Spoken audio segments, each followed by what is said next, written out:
The idea is the reason why the world is so disorderly is because you've got now with the Cold War gone, you've got all these ethnic groups killing each other and so on. Well, as usual, it's always a good idea to start by asking about the facts. Whenever you hear anything said very confidently, the first thing that should come to mind is, wait a minute, is that true? My city is still breathing, but barely, it's true. Through buildings gone missing like teeth, the sidewalks are watching me think about you. Sparkled with broken glass, I'm back with scars to show. Back with the streets I know will never take me anywhere but here.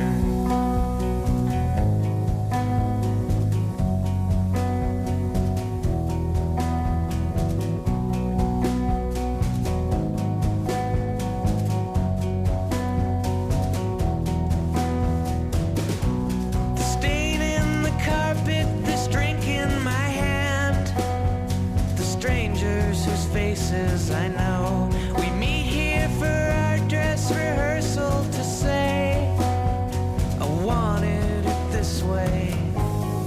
Wait for the year to drown. Spring forward, fall back down. I'm trying not to wonder where you are.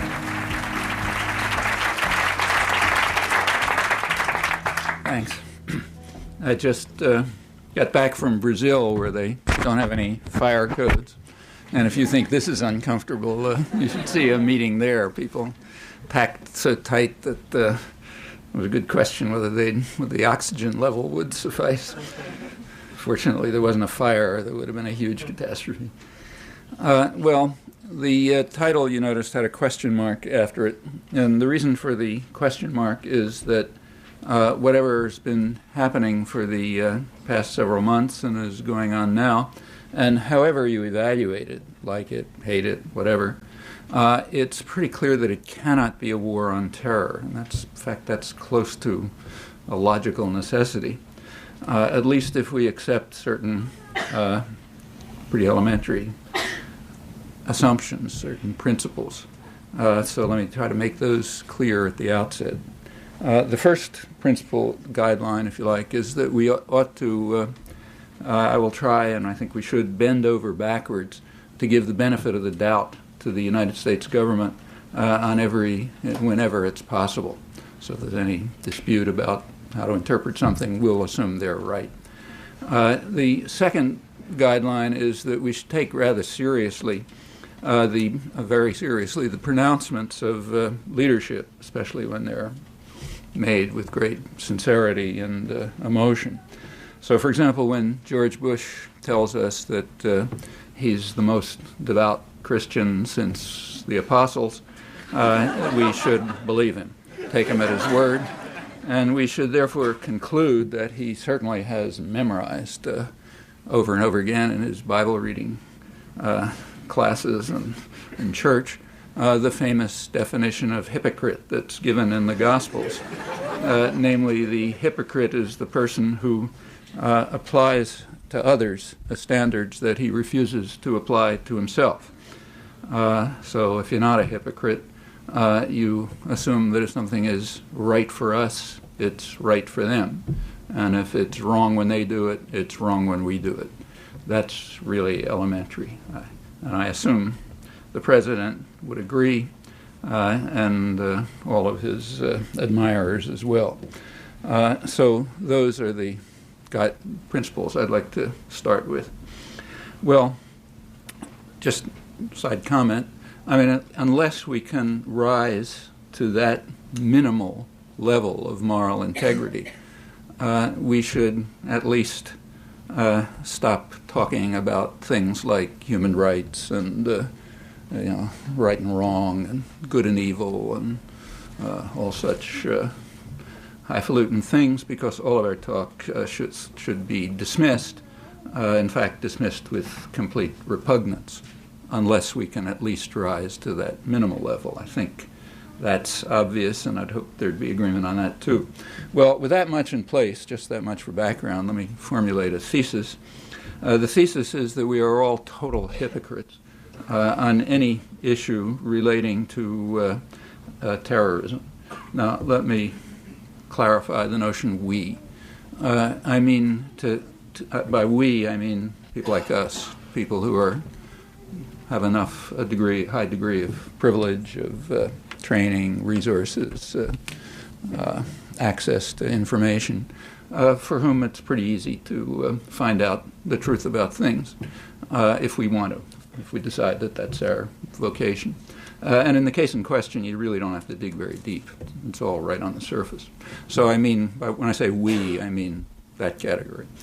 And I definitely mean to include myself in we, because I've never proposed that our leaders be subjected to the kinds of punishment that I've recommended for enemies. So that's hypocrisy. In fact, if there are people who escape it, I really don't know them, haven't come across them. It's a very powerful culture. It's hard to escape its grasp. So that's thesis number one. We're all total hypocrites on the matter of, in the sense of the Gospels, on the matter of terrorism. The second thesis is stronger, namely that the first thesis is so obvious that it takes real effort to miss it. And in fact, I should go home right now because it is obvious. Nevertheless, let me continue and say why I think both theses are correct. Well, to begin with, what is terrorism? Got to say something about that. That's supposed to be a really tough question. Academic seminars and graduate philosophy programs and so on. Very vexing, complex question. However, in accordance with the guidelines that I mentioned, I think there's a simple answer. Namely, we just take the official U.S. definition of terrorism, since we're accepting the pronouncements of our leaders literally. So let's take their definition. In fact, that's what I've always done when I've been writing about terrorism for the last 20 years or so. Just accept the official definition.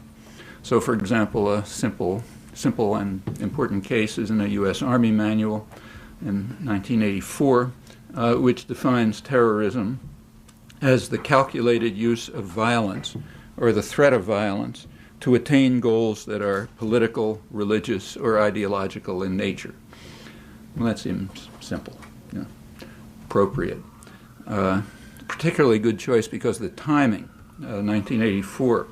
1984, you'll recall, was the time when the Reagan administration was waging a war against terrorism, particularly what they called state-supported international terrorism, a plague spread by depraved opponents of civilization itself in a return to barbarism in the modern age. Happen to be quoting George Shultz, who was the administration moderate.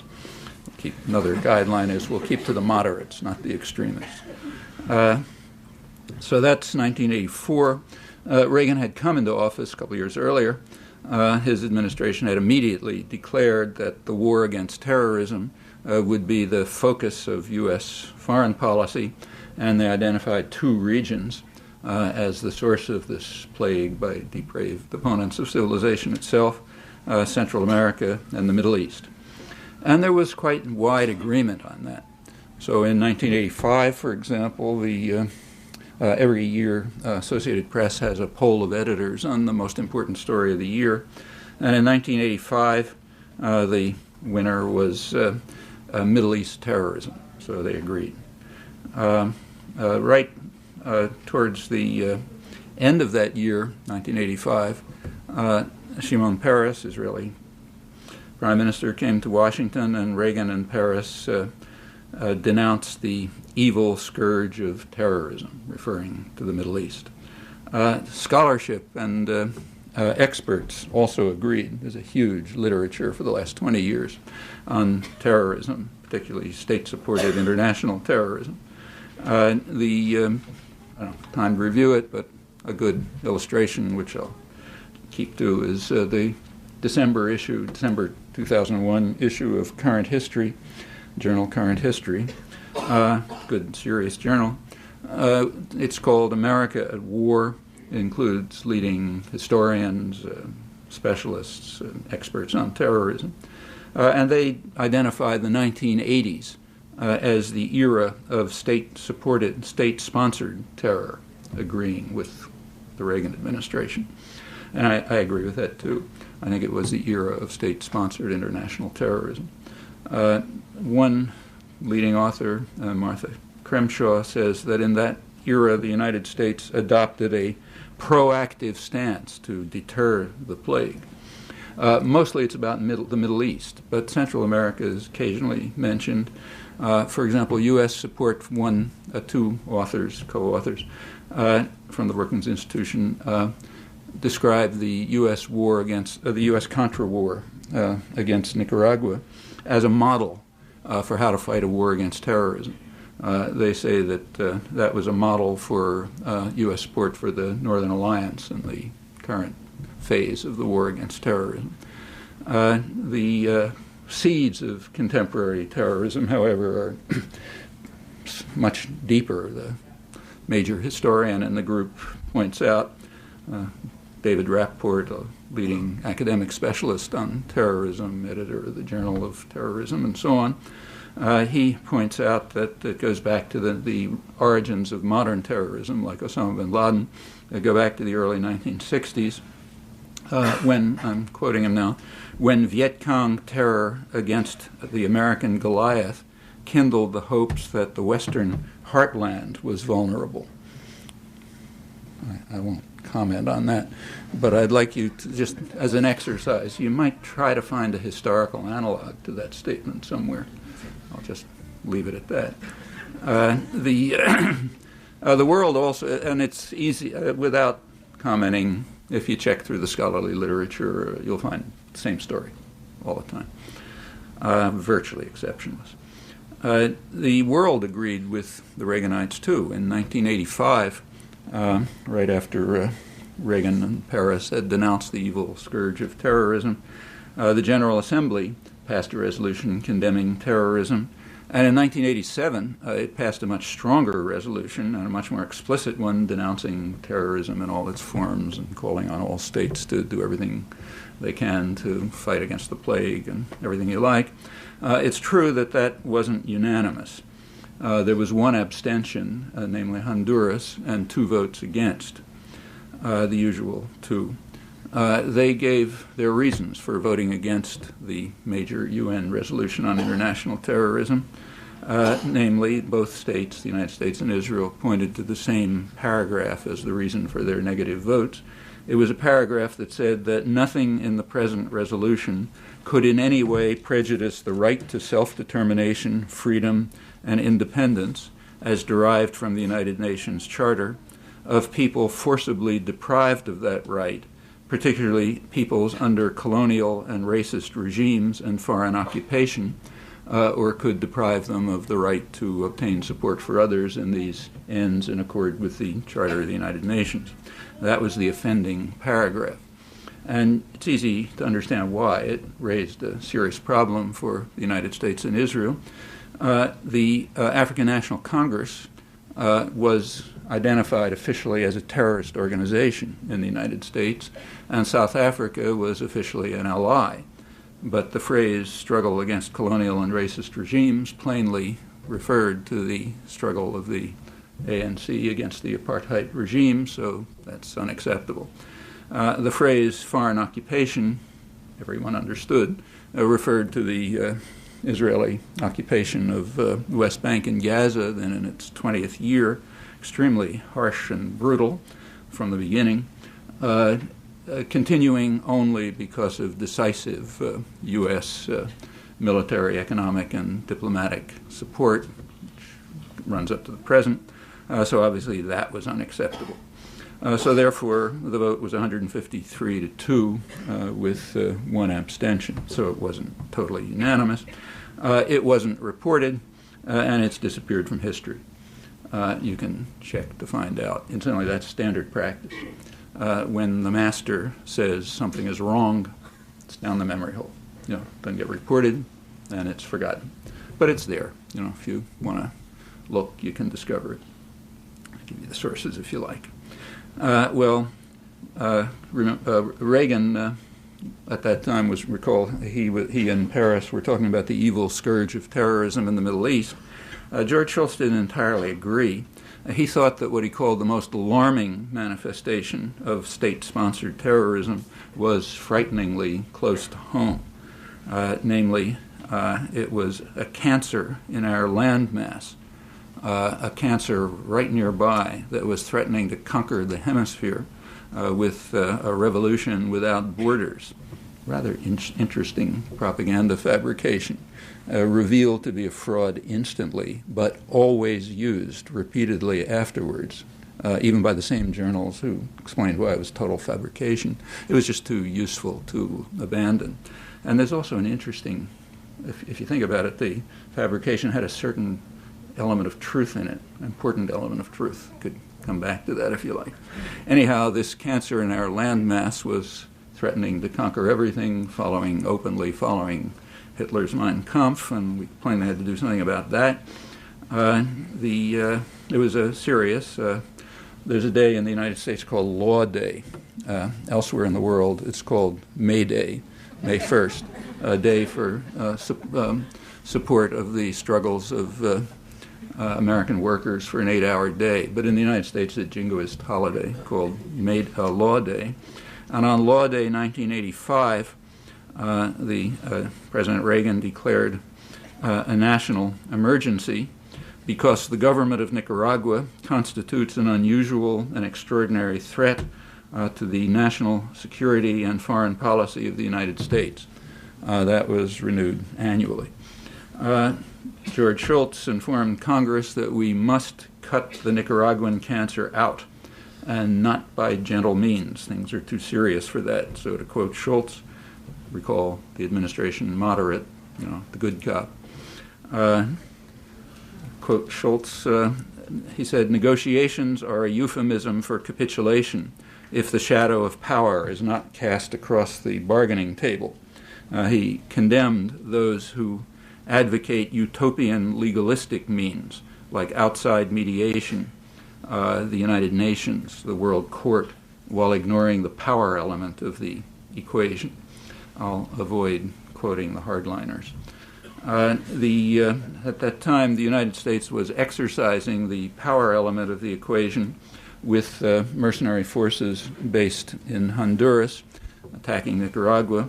They were under the supervision of John Negroponte, who was just appointed to run the diplomatic side of the diplomatic component of the current war on terror as a UN ambassador. The military component of the current war on terror is Donald Rumsfeld, who at that time was Ronald Reagan's special envoy to the Middle East, the other place where the plague was raging through 1985, in fact.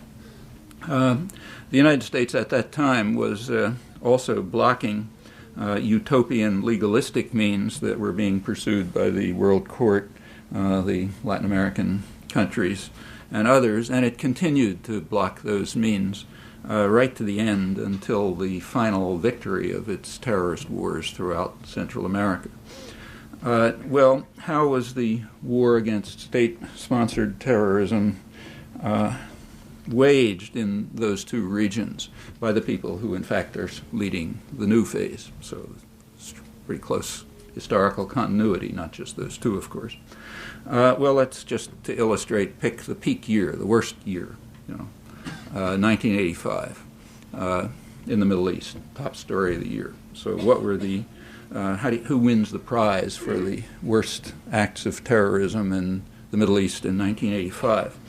Well, I know of three candidates. Maybe you can suggest a different one. One candidate is a car bombing in Beirut in 1985. The car bombing was placed outside a mosque.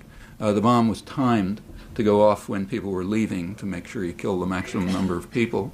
It, according to the Washington Post, killed 80 people, wounded over 250, mostly women and girls leaving the mosque, but it was a huge explosion, so it blew up the whole street, killed babies and beds and so on and so forth.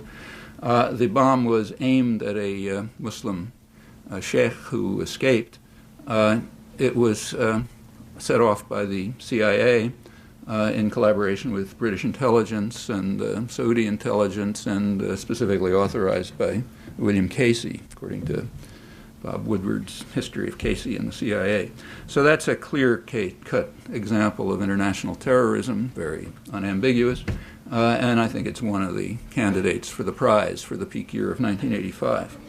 Another candidate surely would be the so-called Iron Fist operations that Shimon Peres's government was carrying out in occupied southern Lebanon in March of 1985. The operations, this is southern Lebanon, which was under military occupation in violation of a Security Council order to leave, but with U.S. authorization, so this is irrelevant. The bombing, the Iron Fist operations were targeting what the High Command called terrorist villagers in southern Lebanon. Included many massacres, lots of atrocities, kidnapping of people for interrogation and taking them to Israel and so on. It reached new depths of calculated brutality and arbitrary murder, according to a Western diplomat familiar with the region who was observing. There was no pretense of self-defense. Rather, it was openly undertaken for political ends. It was conceded, it wasn't even argued. So that's a clear case of international terrorism, although here we might say that it's aggression. I'll call it just international terrorism, in line with the principle that we bend over backwards to give the United States the benefit of the doubt. Of course, this is a U.S. operation. Israel does it because they're given arms and aid and diplomatic support by the United States. So we'll decide to call this just international terrorism, not the much more serious war crime of aggression. The same, incidentally, was true of the much worse operations of 1982, when Israel invaded Lebanon, killed maybe 20,000 or so people.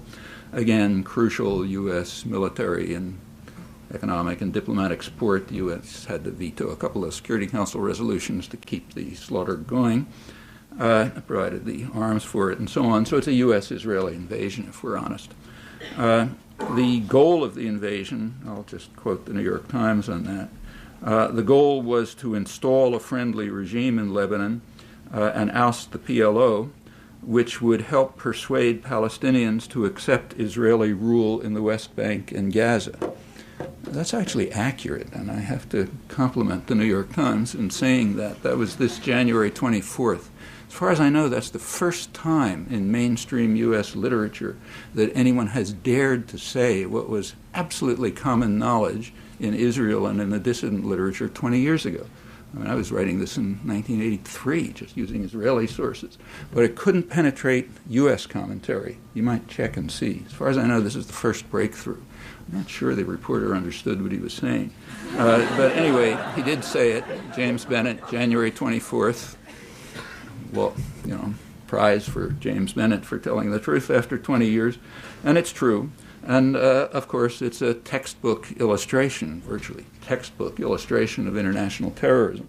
This time we have to bend over backwards pretty far to call it international terrorism because it's hard to say why this isn't overt aggression, the kind of action for which U.S. and Israeli leaders should be subjected to Nuremberg trials, real serious war crime. But again, let's keep to the guidelines and say it's only international terrorism.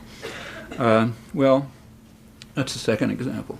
The 85, I'll keep to the Iron Fist operations. Third, the only other example for 1985 that I know of took place a few days before Shimon Peres arrived in Washington to join Reagan in denouncing the evil scourge of terrorism. Shortly before that, Peres sent the Israeli Air Force to bomb Tunis, killing 75 people, civilians, torn to shreds with smart bombs. It was all rather accurately and graphically depicted by a highly respected Israeli reporter, Amnon Kapeliuk, in the Hebrew press in Israel, and corroborated by other sources. So the United States cooperated with that by withdrawing the Sixth Fleet so they didn't have to inform their ally Tunisia that the bombers were on their way, presumably getting refueled on the way. So that's a third candidate. I don't know of any other candidates that even come close to being candidates for. Incidentally, George Shultz, the moderate, immediately after the bombing, he telephoned the Israeli foreign minister to say that the United States had considerable sympathy for this operation, but he backed away from open support for massive international terrorism or maybe aggression when the Security Council unanimously condemned the attack as an act of armed aggression, the United States abstaining. Didn't want to vote against that.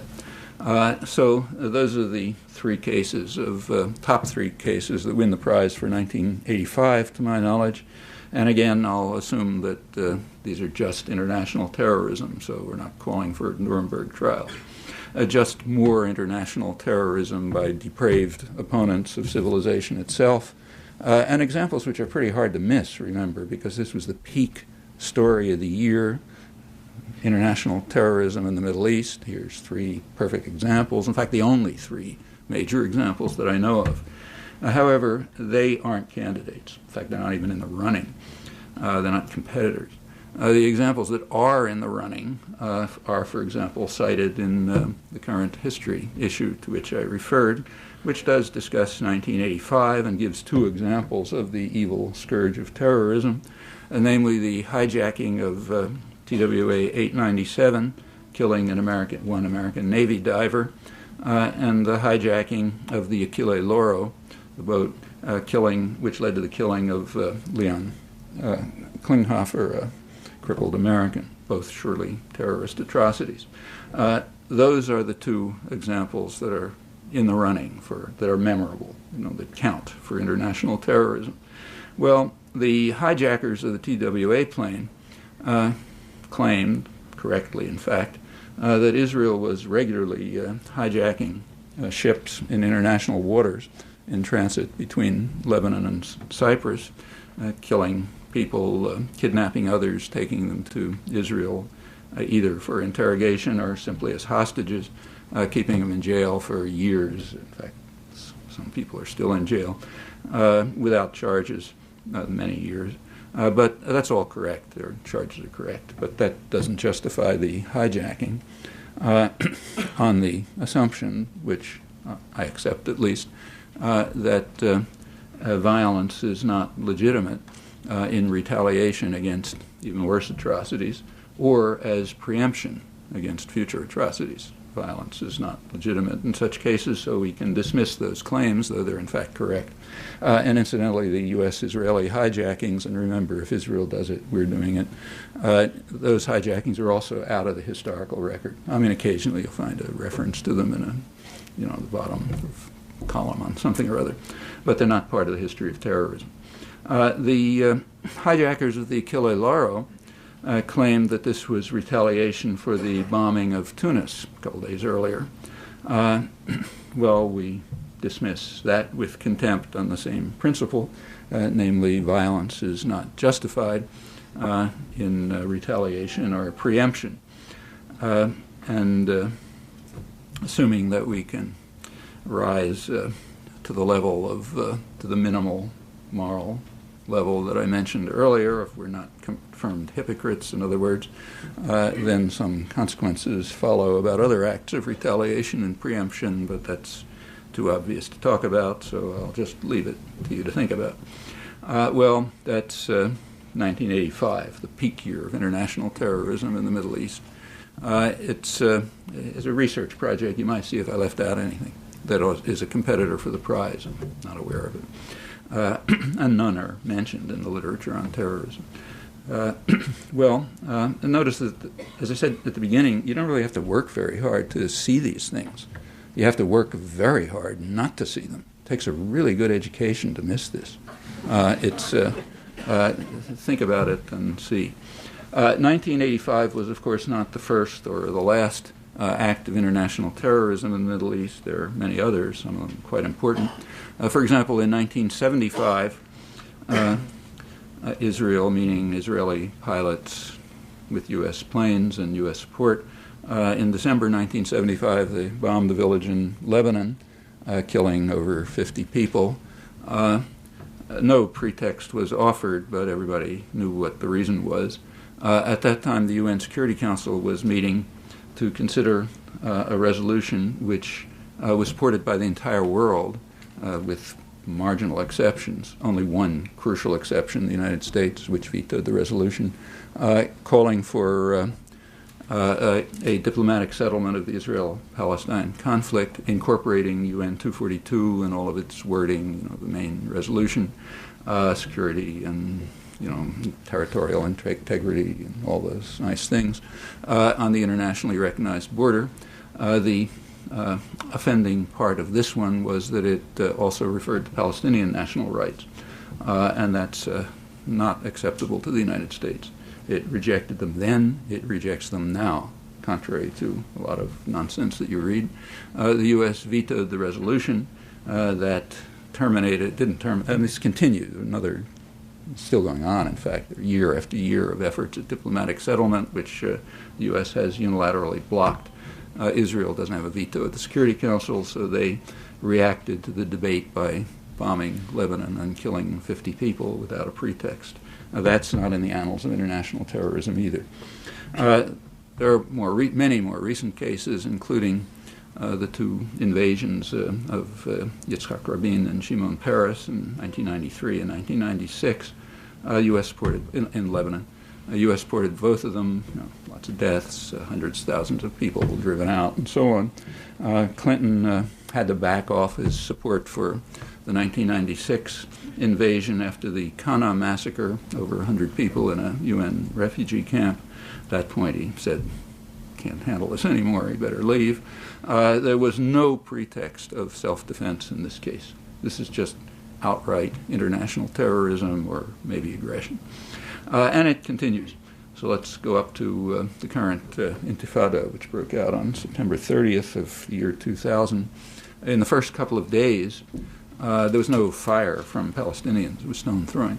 But Israel was, in fact, using Israeli U.S. attack helicopters to attack civilian complexes, apartment complexes, and so on, killing and wounding dozens of people in the first few days.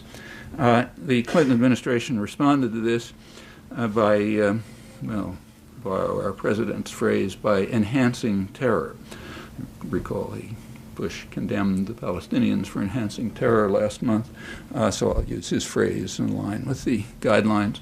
The Clinton administration committed itself to enhancing terror by making, on October 3rd, by making a deal for the biggest shipment in a decade of military helicopters to Israel, and along with spare parts for the Apache attack helicopters that had been sent a couple of weeks earlier. That's enhancing terror in the days right after these helicopters were being used to murder and wound civilians, attacking apartment complexes, and so on. The press cooperated by refusing to report this. Note, not failing to report it, refusing to report it. It was specifically brought to the attention of editors, and they simply made it clear they're not going to report it. There's no question about the facts, incidentally. But to this day, it hasn't been reported, except in the margins. That policy continues. Skip to December 2001, last month, 2 months ago. George Bush was condemning the Palestinians for enhancing terror, and he contributed in the conventional way to enhancing terror, in crucial ways, in fact.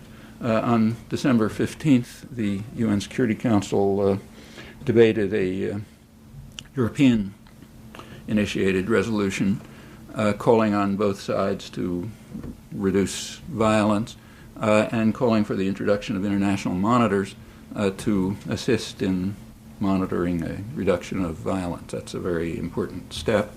That was vetoed by the United States.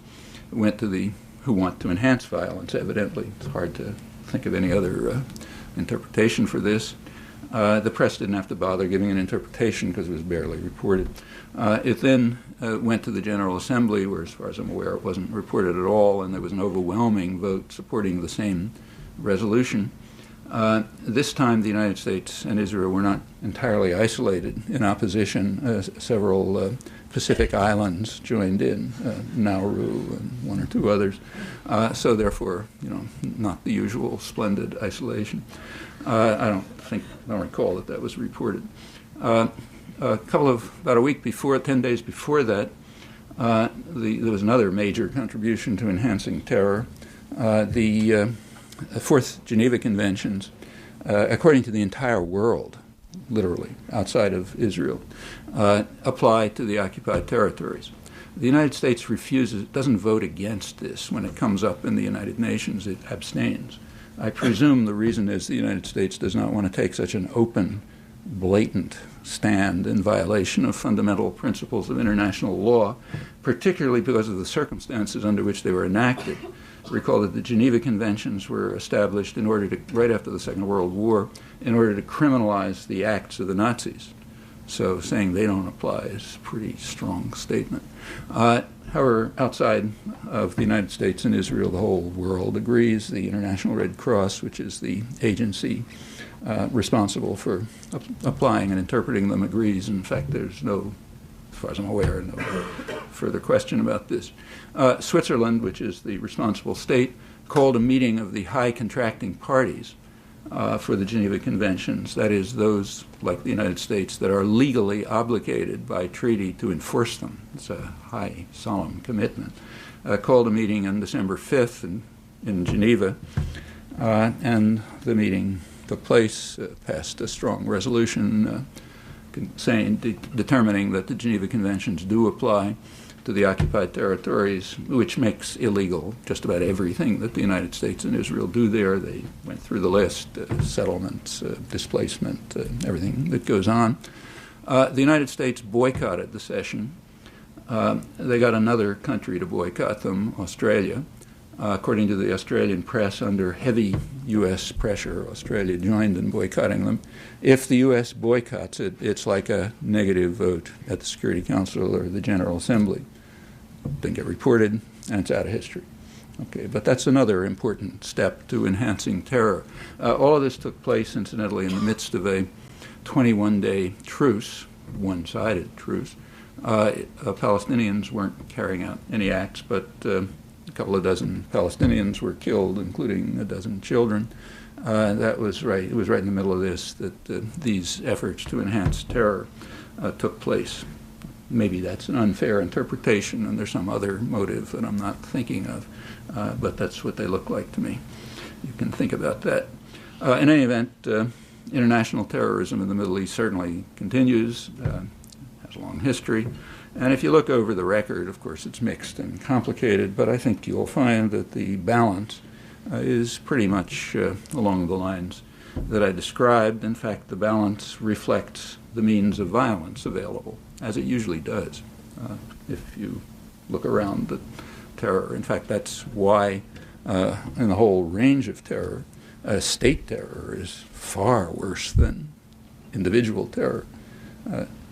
For the obvious reason that states have means of violence that individuals don't have, or groups.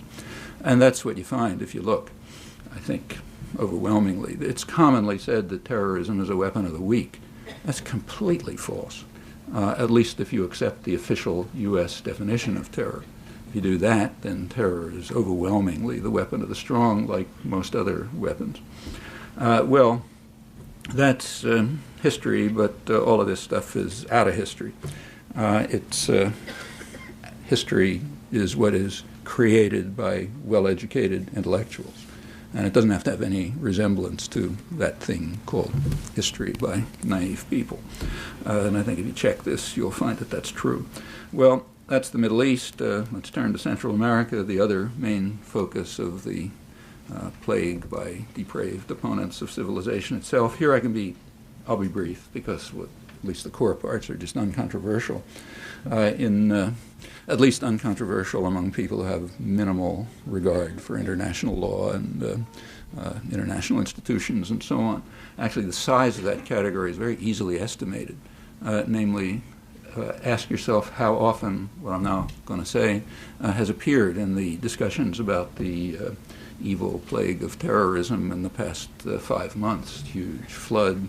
How much has been devoted to some uncontroversial cases? Again, uncontroversial if you think the World Court and the Security Council and international law have some significance. Well, in 1986, the International Court of Justice condemned the United States for international terrorism, unlawful use of force, in its war against Nicaragua. Again, I'm going to keep to the guidelines, bend over backwards, allow this to be interpreted just as international terrorism, not the war crime of aggression. So we'll call it international terrorism. The court ordered the United States to terminate the crimes and to pay substantial reparations, presumably billions of dollars. Congress reacted by instantly escalating the war, by new funding to escalate the war. Nicaragua took the matter to the Security Council, which debated a resolution calling on all states to observe international law, mentioning no one, but everyone knew who was meant. The U.S. vetoed it. Nicaragua then went to the General Assembly, which passed similar resolutions in successive years. The United States and Israel opposed. In 1 year, they got El Salvador. All of this is out of history. It has to be. It's just inconsistent with our preferred image of what history is supposed to be. And as I say, you can check how much this has been. These are uncontroversial cases. You can check to see how much it's been referred to recently. And remember who were the individuals responsible, people like Negroponte, proconsul of Honduras, Rumsfeld, special envoy to the Middle East, and so on, and others. Plenty of continuity. Well, the U.S. reacted, as I said, by escalating the war, and also for the first time giving official orders to its mercenary forces to attack what are called soft targets. That's what the Southern Command called them, soft targets, meaning undefended civilian targets, agricultural cooperatives, and so on. That was known. It was discussed in the United States. It was considered legitimate by the left. So Michael Kinsley, who represents the left in mainstream debate, he had an interesting article. He was then editor of the New Republic, in which he said that we shouldn't be too quick to condemn State Department authorization for attacks on undefended civilian targets because we have to apply pragmatic criteria.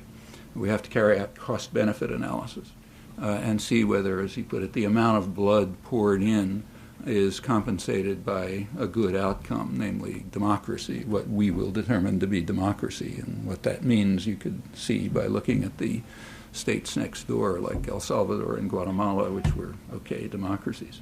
And if it passes our test, then it's okay. So, in other words, international terrorism is fine, assuming it meets pragmatic criteria, and now across the spectrum, left to right, among we, that is, educated, privileged intellectuals, not the population, of course. In Nicaragua, the population had an army to defend it. It was bad enough. I mean, tens of thousands of people killed, the country practically devastated, may never recover, but it had an army to defend it. In El Salvador and Guatemala, that wasn't true. The army was the state terrorists, the U.S.-supported state terrorists. They were the army. There was nobody to defend the population. And in fact, the atrocities were far worse.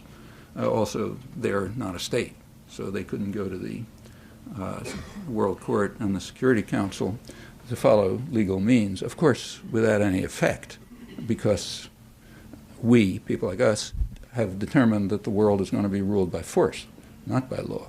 And since we have the power, as long as we determine that, a state that tries to follow the legitimate means of responding to international terrorism has nothing to do. But that's our choice, nobody else's choice. You can't blame anyone else on that, for that.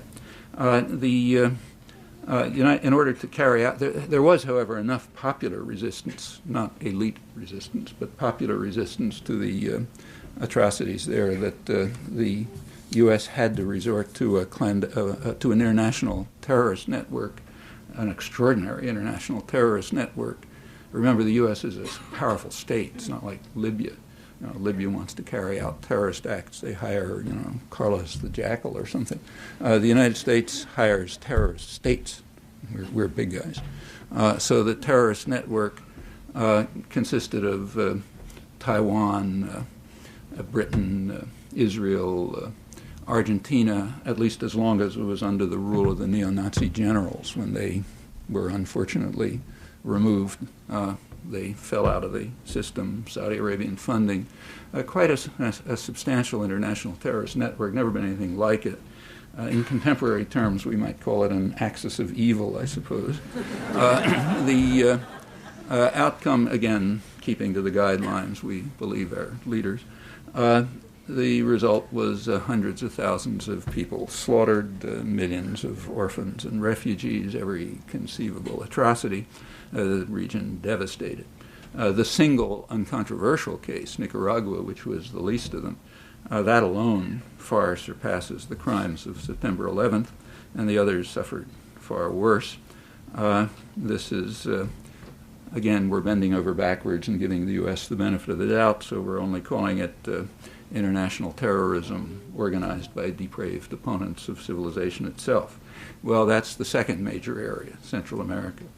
All of this, however, is off the record, too, in the current history journal, and it's typical in this respect. Nothing that I just have referred to is mentioned, nor is it in the whole scholarly literature, in fact, except way at the margins. You can check and see. It just doesn't count. The 80s are described as the era of state-sponsored international terrorism, but they're not referring to any of these things. The U.S. was trying to prevent state-sponsored international terrorism by taking proactive means, like the most massive international terrorist network that's ever been known. That's very typical of the scholarly literature, journalism, and again, you can do a check. There's barely been a word about any of this, as the second phase of the war on terror has been declared once again with pretty much the same people and every reason to expect similar outcomes. Well, let's continue. From all of this, an obvious conclusion follows. There is an operational definition of terrorism, the one that's actually used. It means terror that they carry out against us. That's terrorism. Nothing else passes through the filter. Furthermore, that's, as far as I know, that's a historical universal. I can't find an exception to that. You might try. So, for example, the Japanese in China and Manchuria were defending the population against Chinese terrorists and going to create an earthly paradise for them if they could control the terrorists. The Nazis in occupied Europe were defending the legitimate governments like Vichy and the population from the terrorist partisans who were supported from abroad, as indeed they were. They were run from London and Poland and France and so on. The fact, as I say, I can't find an exception. You might try. Also, as far as I'm aware, this is virtually universal among intellectuals, educated folks like us. Apart from statistical error, this is the line that they take.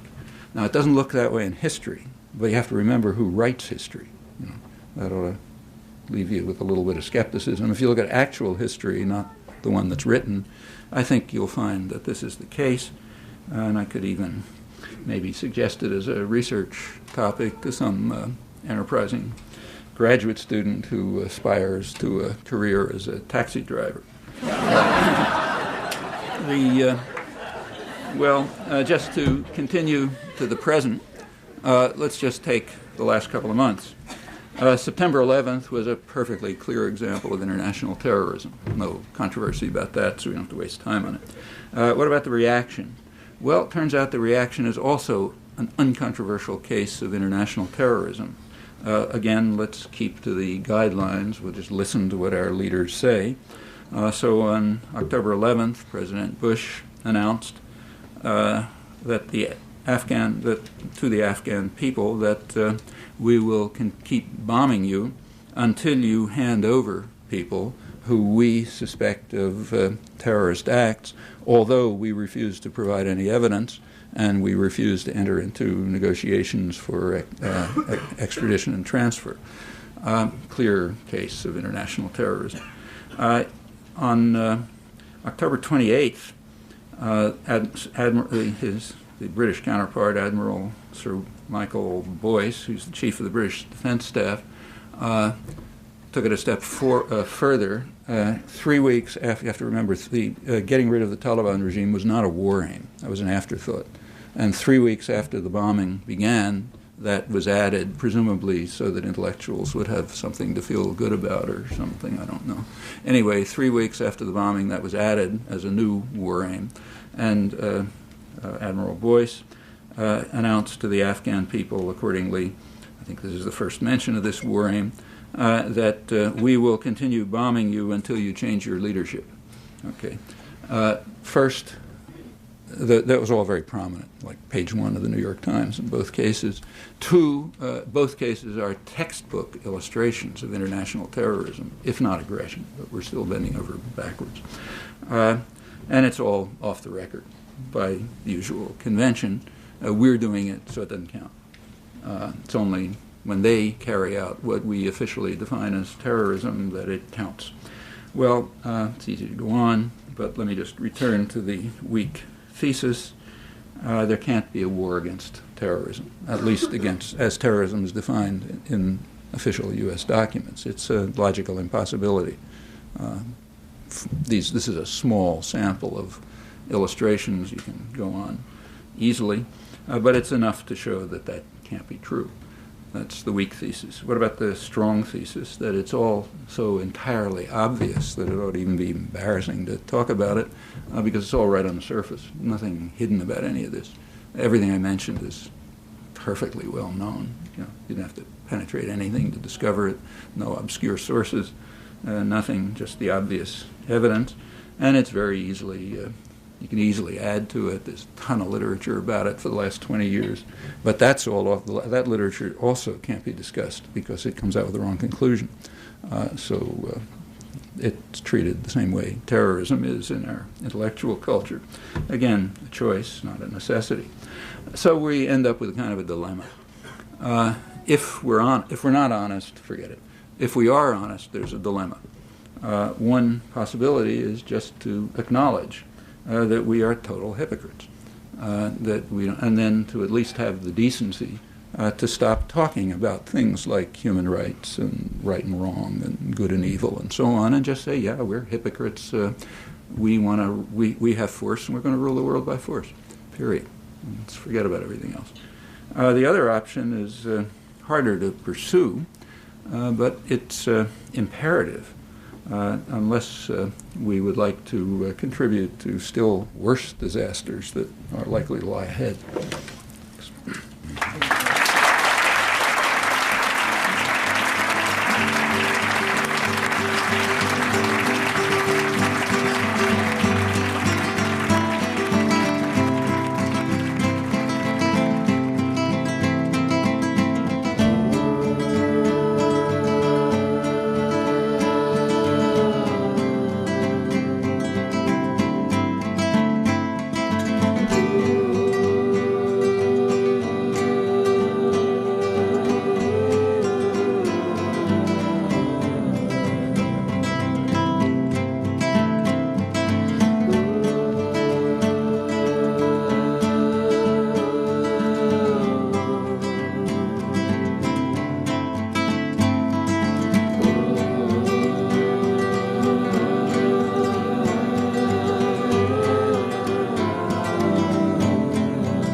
the sun.